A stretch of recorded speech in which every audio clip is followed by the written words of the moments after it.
Yeah, at first I didn't think Bunny was going to do that well on Fantasy Premier League, but right now he seems to be on fire.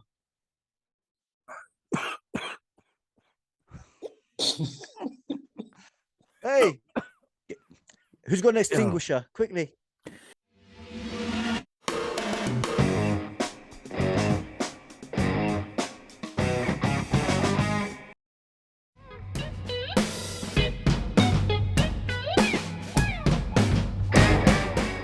Okay, yeah, enough of that. Hey, top four. Are you all right, Bunny? Have you got an extinguisher? Did you manage to put yourself out? I'm just enjoying being high on top of this league table, man. I'm just. Well. I didn't know Bunny smokes. Flipping heck. Well, you're not on the top of the league table yet, but welcome back to another episode of Top 4 FPL, the Fantasy Premier League show where we give you content that's slightly different from your data analysis, FDR, XDR, GPS, whatever it is. This week is a top four episode. We're going to be taking a trip down memory lane with some nostalgia. Stick around because we're going to be talking about our top 4 Jinx players. You know those players who you pick and then they never do well and you sell them and then all of a sudden they score double hat tricks and people triple captain them and end up winning the manager of the week and the manager of the month. We're going to be talking about those, as well as having a preview of Game Week 11 and a look ahead to Liverpool versus Manchester City at Anfield. What are you saying, Van Duzel? Well, yeah, first of all, welcome to Top 4 FPL. If you like us, subscribe on our subscription bell and comment on us and we'll like you. I don't know what else to say. But yeah. well, you're talking about retrospective and stuff. Yeah, and I'm wearing a kind of like a retrospective Arsenal top. I decided to go for this one this week. Join our league. What do you think, Sparky? Who's your jinxy players? What's a Jinx player? Jinx player. Jinx player is that player that you buy, that you put all your hope on, and like you put all your chickens in one basket, hoping that he's gonna win the game. Oh yeah, like the patron saint of Maximin. All right. Well, Sparky, do you want to kick us off? Who are your top 4 Jinx players that have caused you pain in the past and this season, maybe? Anyway, I'll shoot. In first position, again, maybe being a bit harsh and expecting too much of him. Saint Maximin. What a player. Brilliant player. So skillful. So exciting. Get 0 points every time I buy him. And then I sell him and then he does something and I don't like him anymore. Number 1, Saint Maximin. Right? Number 2, Luis Zaha. All right? Luis Zaha is that player who I spend quite a lot of money on, usually in the 8.5 million bracket, there or thereabouts, each and every season. Again, what a player. What a player. Great player. And sometimes he's just so unplayable. Like you see him, he just ghosts past players. Yeah. You can't defend the guy. And then, you know, I buy him for my team. And I always have him usually at the start of the season at some point, and then he does nothing. And then I sell him and then he starts playing. So maybe I should, I don't know. Yeah. Zaha. Number 3, Cesar Azpilicueta. Azpilicueta. That one. Yes. Mm. A few seasons ago, he was the go-to defender for a lot of players. I can't remember what season, but one of the seasons, and he was one of them players that I just refused to buy just because he was on a rival team, let's say. And so I didn't buy him, and he was doing so well. I remember this, and then I bought him, and then he stopped doing anything. Yep, he's definitely one of those players. Yeah, he was one of them players. How long has he been at Chelsea for? He's been at Chelsea since like the early 2012. Yeah, no, I think he was born there. He may have been born, in Chelsea. Oh, he was born in. I don't remember a time when Azpilicueta didn't play for Chelsea. It's like, when didn't he play for Chelsea? Now they've got like a babies academy in Chelsea. When the babies are born, they're born straight into the Chelsea hospital, which they hand on to the manager. So they'll like kind of give him to like, who's the manager of Chelsea now? I've totally forgot who manages Chelsea. They change managers every week, huh? Potter. Oh right, yeah, Dennis Potter. They're giving him to Dennis Potter now, the babies. So now, as soon as a new Chelsea baby is born, they give it to Dennis Potter. Dennis Potter raises them. And then he ends up, if they're good enough, and puts them in the first 11. If Dennis Potter's around long enough, because they're not around long enough, the Chelsea managers, they'll probably last about like 3 months each. True point. Yeah. Another player currently playing for Chelsea, who's been, believe it or not, is being a thing for me, Frank Lampard. Another Chelsea baby. He was Essentially, born. team Yeah, here, he's a stop Chelsea picking baby, Chelsea yeah. players. Yeah. What? I'm gonna come to it again now. Right. You're gonna believe me. Remember that season? I think it was about 2009, where Lampard he got golden boot. Mm. Right. He was scoring consistently, constantly. It was about Constantly. 2005, I think. He was a Was it cheat that far player at that back? time. Yeah. Wow. Yeah, Yeah, he he was was like the a cheat cheat, player yeah. at the time. He was Everyone Haaland. had him. Yeah. I was one of the only players who refused to buy him at that time Mm. because, again, it was the manner of which Chelsea became. Yeah. Right. So I refused to The buy man Chelsea who players. became. Yeah. But Yeah. and so I gave in. I bought Lampard, and then he went through a barren patch. Van Duzel, your top 4 Jinx players? My top 4 Jinx players. Well, let me go on the just for this season at the moment. But I've noticed because I've just brought Xhaka into my team, and Xhaka is one of those players for me, definitely. Because when I haven't got him, he always seems to score. And as soon as I buy him, like I bought him in this week, and he came up with 2, whereas he got I think 6 last week, and he's got quite a few games where he's scored points in this season. Another one that I normally buy. Well, Alexander-Arnold's been one for everybody this season, hasn't he? Yeah. Alexander-Arnold's been that player for everyone. It's like You just copied my Nunes. yeah, and now if you look at Alexander-Arnold's percentage of managers who've bought him, it's probably very low. But at the start of the season, it was at about 70%. But yeah, that's number 2. And my third Jinx player, another one I bought in this season, which I was relying on, is Souček. And that normally happens to me with Souček from West Ham. Because I was saying he's the guy in the previous episode that always scores, when you don't expect him to. And that's exactly what happens. That guy. Yeah, that he's guy. that guy that will always score when you haven't got him. But if you buy him, he won't score. He won't score. But Doherty will score. Doherty. No, he won't. Doherty. Don't ever buy Doherty. Yeah, I just done 3 and 4 back to back. Right? That little voice inside you will be telling you, buy Doherty. Doherty will score, but he will never score. Not for you. When you're not looking... Doherty didn't play. That's really harsh on him. He's a good guy. He's a happy guy. He just No. hasn't played. Doherty is like the Schrodinger's cat thing. Do you know what I mean? When you're not looking, he'll be scoring all over the world, Doherty. Every team he'll be scoring that he goes to, Doherty. But the minute you buy Doherty, he won't even play. So, buddy, who's your top 4 Jinx players that have always caused you pain? Right. Stop scoring when. Well, my first one is Haaland. Now, you're going to laugh at this because until I captained him, he kept on scoring 3 goals. And then I captained him, he only scored 1 goal. He So only I've scored jinxed one. the guy. So whoever's got Haaland, as of now, he won't be scoring more than 1 goal that often. So I am destroying the Haaland captaincy for the whole of the Fantasy Premier League. Haaland, definitely jinxed. Yeah, I'm pretty sure that's not Haaland that's the jinx there. No. Yeah, but he's set the Whoever I bar for pick- himself behind that. Whoever I pick gets jinxed. Everyone. Second one is Bamyang. Bamyang. Bamyang. Yeah, actually, he's a So- good one. Yeah. Bamyang is a good player, but whenever I pick him, he never plays. I got him this week, and he didn't play. He Even scored when he for was you at last Arsenal. week. I never had him last week. I bought him this Oh, week. you bought him. That's right. Yes, exactly. I jinx players. That's, what That's you don't called the understand. knee-jerk reaction. Yeah, and also when he was at Arsenal, it's like, oh, he'll score 1, 2, 3, and I buy him, and next thing you know, he's on the Yeah. bench. On his leg He went doesn't like come on. this. It used to drive me insane, and he still drives me insane, and I still buy him. Cheers. I still buy him. I don't know why. And then third one is Piliquetus, like Spiliqueta. Piliquetus, like Fez's one. Yes, Piliquetus. You can't He have was- the Yes, I same knew I got one. that one Pick a right. different player. Spiculetta. Yeah, but he's already said Innit? Spiliqueta.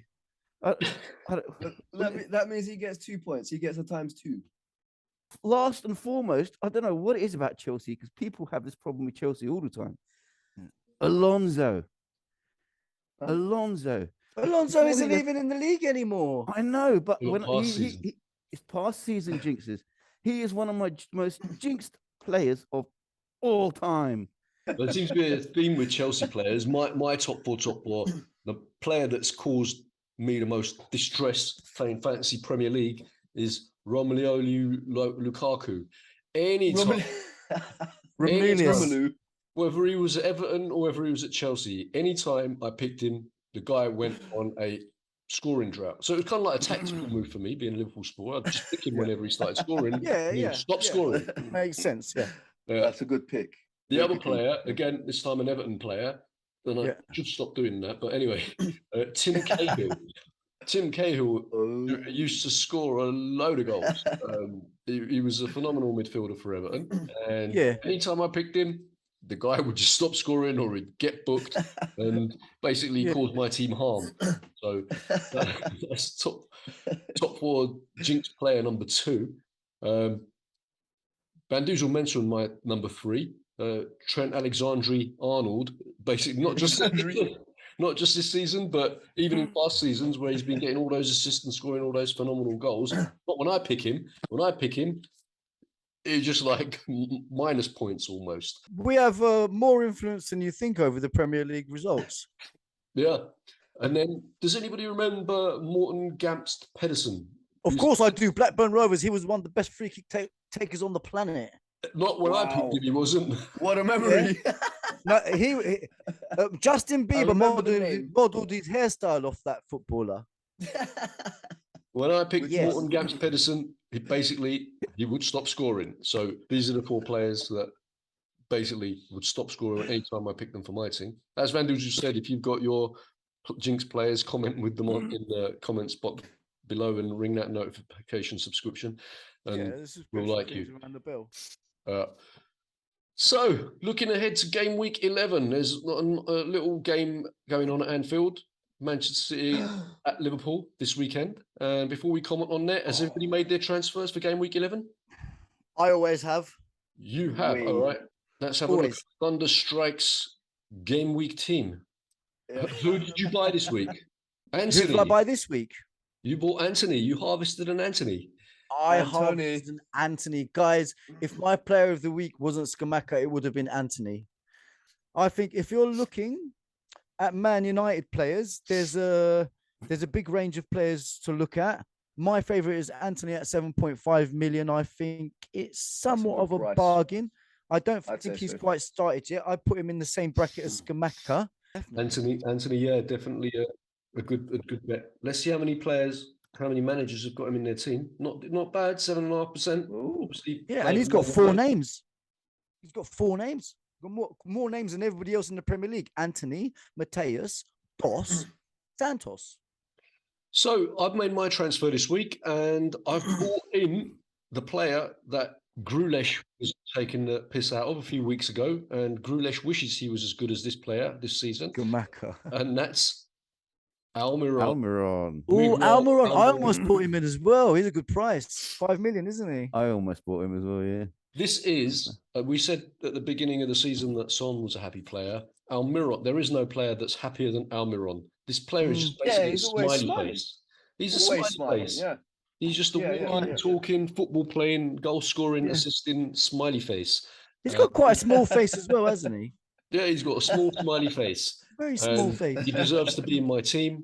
So Almiron. Newcastle, who I predicted would be the team that would come up and be the West Ham of this season, so to speak, in terms of challenging for a top 4 spot. And again, an amazing display this weekend. Brilliant. And Almiron, phenomenal. And hopefully they can continue that run and displace some of the top 4. Man, Newcastle and Eddie Howe deserve a lot of credit for what they're doing there, and literally a joy to watch. So yeah, he's my transfer this week. And I'm keeping Nico Williams. Basically, I said I would get rid of him, but then what's the point? He's only maybe even gone down to 3.9 million now. No, well, I don't want to disappoint you, but going back to the subject we were previously speaking about, Almiron is actually one of those Jinx players. I just thought I'd mention that. But not for me yet. Not for me yet. Not for you. Yeah. Who did you sell? I've got experience with Almiron. I've got experience with Almiron. He's the guy that scores when you're not looking. I transferred out Luis Diaz because Luis Diaz obviously got taken out. And we're talking about taken out. last week when we were talking about Arsenal against Liverpool, and they literally took him out this game. So Yeah. it looks like he's going to be out for a while with a knee injury. I hope I'm very wrong, but so Luis Diaz had to be transferred out. And looking down the list of players, it was either Luis Diaz or Manchester City players who I don't buy, Manchester United players who I don't buy, and players that I already have like Mount and Martinelli. And Almiron was just the natural choice to be bought. And so, yeah, I've gone with him this weekend. And captaining Kane like Van Duzel has against Everton. I don't want to jinx it by saying anything else, but yeah, that's that for this week. No, I do like your team. It's quite unorthodox. You know, you've got a lot of differentials in there, and that team can actually do really well, because I'm actually getting a bit bored of this Haaland Cancelo thing now. So, Bunny, what have you done this week for game week 11 of the Fantasy Premier League? Well, I done a dramatic change. I bought Diego Costa. Wicked. And I bought Dunk. And I made Diego Costa my captain. Nottingham He is a differential. Forest. I think it's like 0.7 or 0.4% of people have got him. I think he might score 7 goals against Nottingham Forest. 0.6%. I was going to say the same thing. If he plays in 90 minutes, I'm confident he's going to score at least 1 goal or 5. So 1 or 5 goals. Nowhere this in guy's a between. great player, and he's playing Nottingham Forest at home. What a game it's going to be. Now, secondly, I got Dunk.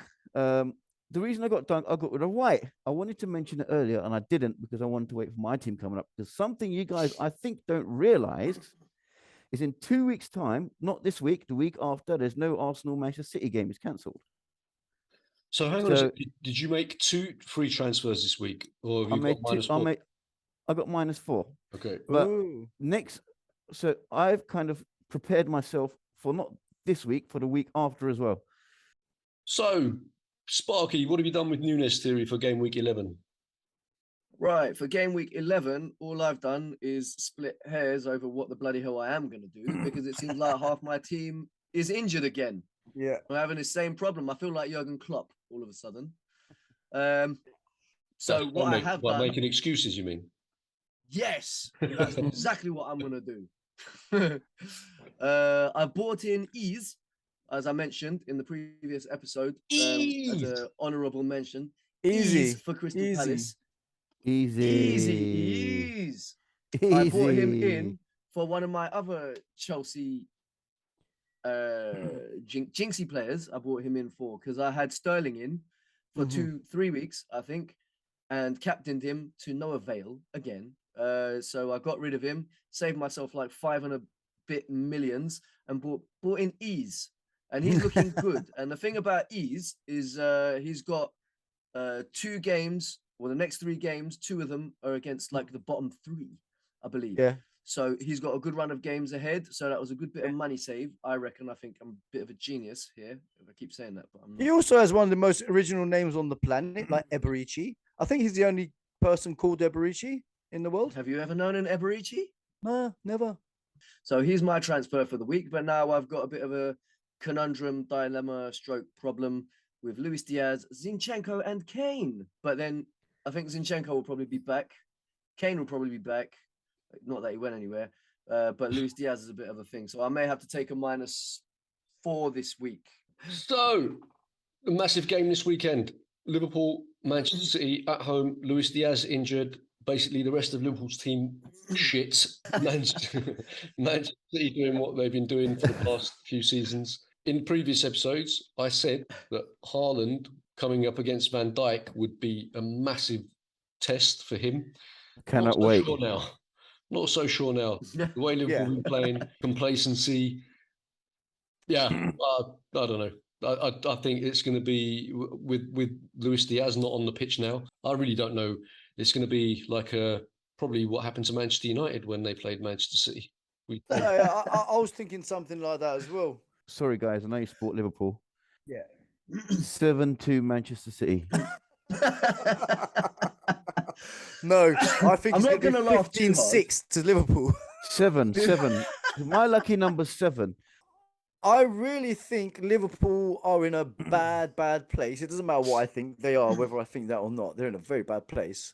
And I can't see Liverpool getting any results. I mean, at the moment, their defense looks terrible. It's like they've barely got a defense, and then I can't see a way out of it for Liverpool. I really want them to win. There is a way out. I'll tell you Yeah. tell you what the way out is. All right. The problem is Liverpool's defense hasn't been that bad as such. No. Van Dijk hasn't been great, but he hasn't been that bad. Matip hasn't been bad. We got Konate back. Tsimikas has done, I think, a great job since Robertson's been injured, for what it's worth. Trent has got to get dropped. Salah's got to get dropped. Actually, no, a bit harsh on Trent. Trent has got to be repositioned. They need to put Trent where Salah is right now, that he was playing where Salah was supposed to be this game. Put Gomez right back. That's going to tighten up that defense so much better. 100%. So much better. And I feel like if that happens, we've got a chance against Man City. Right, yeah. I mean, I don't know what to say. I don't know what to say about the result. I mean, I know Liverpool are in a bad place, and yeah, I reckon the Liverpool team actually needs a lot of work. I mean, not just the defense; they need a lot of work in that team, and I can't see a way out of it. It looks like the disappearance of Mane is really shaking them up for some reason. I mean, No. come on, man. Well, no, I mean, Mane was not doing that well when he was there as well. But as I've said before, I'd rather have sold Salah than Mane because Mane had more to his game than Salah. But the thing that I mentioned in the previous episode before Arsenal played Liverpool last weekend was if they could get a result from that, then that's going to cement their title credentials. I mean, they were away, and they did that. I mean, irrespective of the result, Arsenal were the much better team. Irrespective of the way the decisions went, Arsenal were the much better team, and they got their result when Brentford were doing brilliantly and beat them at Brentford. And the only result that's gone against them is obviously against Man United, and that was again bad decisions by the referee. But this game with Liverpool now, this is going to set the tone for the rest of the season. If Liverpool can get a result and being at home with the crowd behind them, irrespective of who's on the pitch and who isn't, the players should be jazzed up for this. The players should be hyped up for this. If they're not, then there's nothing that Klopp can do. If we can get a decent performance out of the players and they get a good result, then the rest will follow for the rest of the season. If what happened to Man United happens and they get a pasting in front of the Kop, then anything can happen for the rest of the season for Liverpool, much like what happened with Everton last season. Nothing is impossible. The way the players are currently playing is my thought, and we'll see. And also, I'd like to add to that another player that needs to be dropped. I haven't understood it since he got to us, Thiago. I think he offers absolutely zero. Amen. He offers the team zero. Amen. No work rate. He can barely put a pass straight recently. Barely. He's supposed to be one of the most technically gifted players to have graced the game. And yeah, he needs to be dropped. Absolutely. Fabinho weren't playing against Arsenal. And again, I just seen Thiago jog back. In a game against Arsenal, if a player's doing this, he shouldn't be on the pitch. Simple. Well, Fose's point about Thiago there was absolutely spot on. And it's not just Thiago, it's Henderson, it's all the senior players. Thiago, for whatever reason, I mean, he had an incredible debut. After I saw him play against Chelsea on his debut for Liverpool, Premier League debut, it was like, wow, he used to be a brilliant player, but he's not brilliant for us. And Henderson is no longer doing it for us. Yeah. Neither is James Milner. If you're looking at these players and Salah, you know, let's not forget the incredible Salah. The incredible shrink Salah. And these are the players that are meant to be the leaders on the pitch, that the players that are below them, that are younger than them, are looking up to. And if that's the example that's there now, and Trent as well, Trent's kind of senior. I know he's young, but he's been playing full time. Yeah, he's been there 5 seasons. 6 years almost now. Yeah. I mean, he's a veteran now. And if these are the players that are being lethargic, complacent, then fucking hell, Liverpool got a huge problem. Klopp, you better be listening.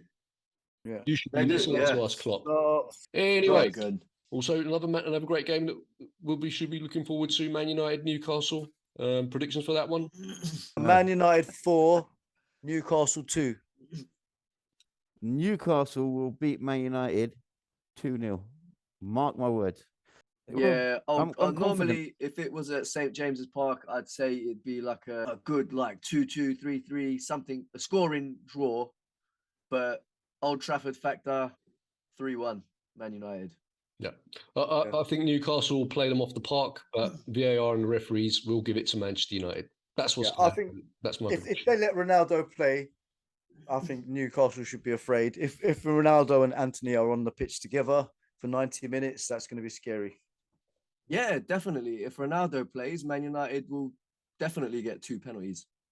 But anyway, if you've got any opinions and score predictions, drop them in the comment box. Follow us on Twitter. Yes, and top 4 FPL, best program on the TV. If you like it, just subscribe to our bells and like our comments. We'll like you as well, and everybody will be happy. Thank you very much. Goodbye. We'll see Top you 4 FPL again is us. next week.